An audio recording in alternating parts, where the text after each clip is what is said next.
Good morning, St Elizabeth's. It's lovely to be with you again in this form of a short reading and a talk to help us with our virtually streamed communion service, which will be at 10 o'clock on Wednesday morning. I hope this finds you well. It's lovely to be in contact with people. Please do let us know how you're finding these talks and if there are other ways that we can improve the service we're seeking to offer one another at this time. So, reading from John chapter 8, verses 31 to 42. To the Jews who had believed in him, Jesus said, "If you hold to my teaching, you are really my disciples. Then you will know the truth, and the truth will set you free." They answered him, "We are Abraham's descendants, and have never been slaves to anyone. How can you say that we shall be set free?" Jesus replied, "I tell you the truth. Everyone who sins is a slave to sin. Now a slave has no permanent place in his family, but a son belongs to it forever. So if the Son sets you free, you will be free indeed. I know you are Abraham's descendants, yet you are ready to kill me, because you have no room for my word. I am telling you that what I have seen in the Father's presence, and you do what you have heard from your father." "Abraham is our father," they answered. "If you were Abraham's children," said Jesus, "then you would do the things Abraham did. As it is, you are determined to kill me, a man who has told you the truth that I heard from God. Abraham did not do such things. You are doing the things your own father does."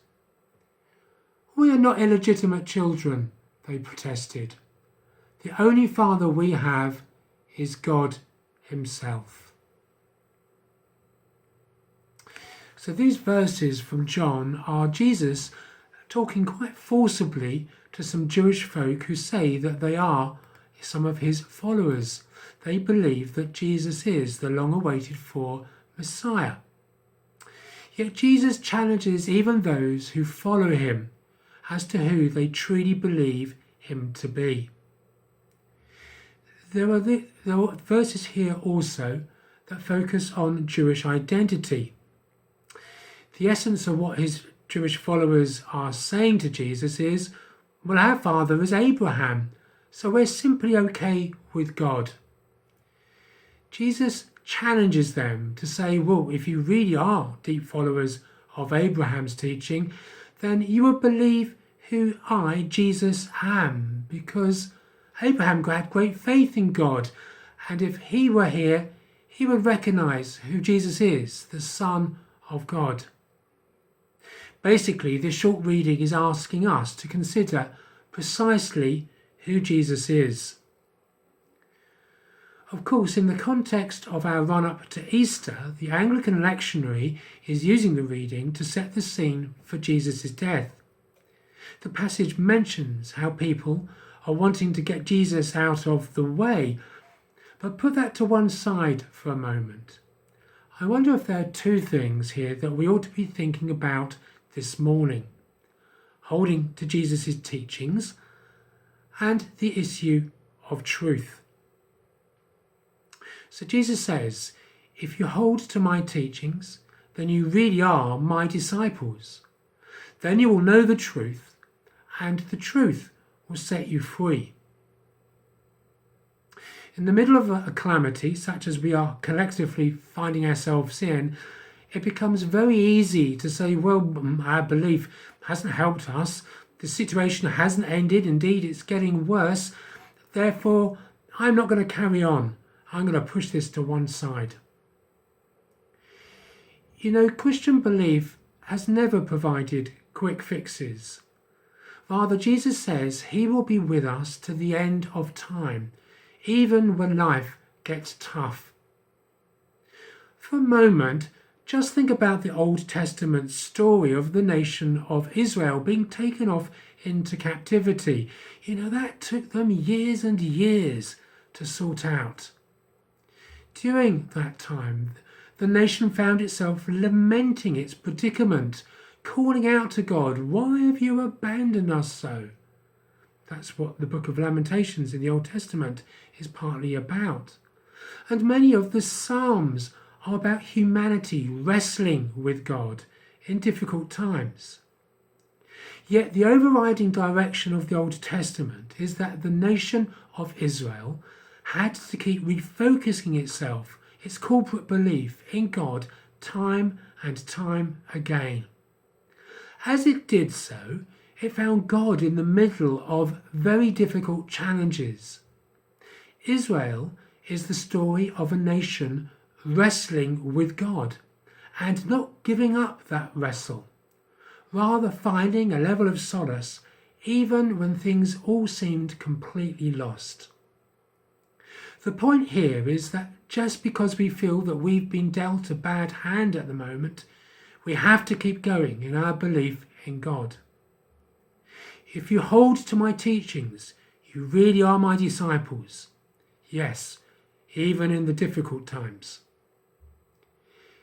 I had a virtual meeting with some colleagues yesterday where the feedback was given that many in our churches were grieving that they wouldn't be able to take communion in their church building on Easter morning.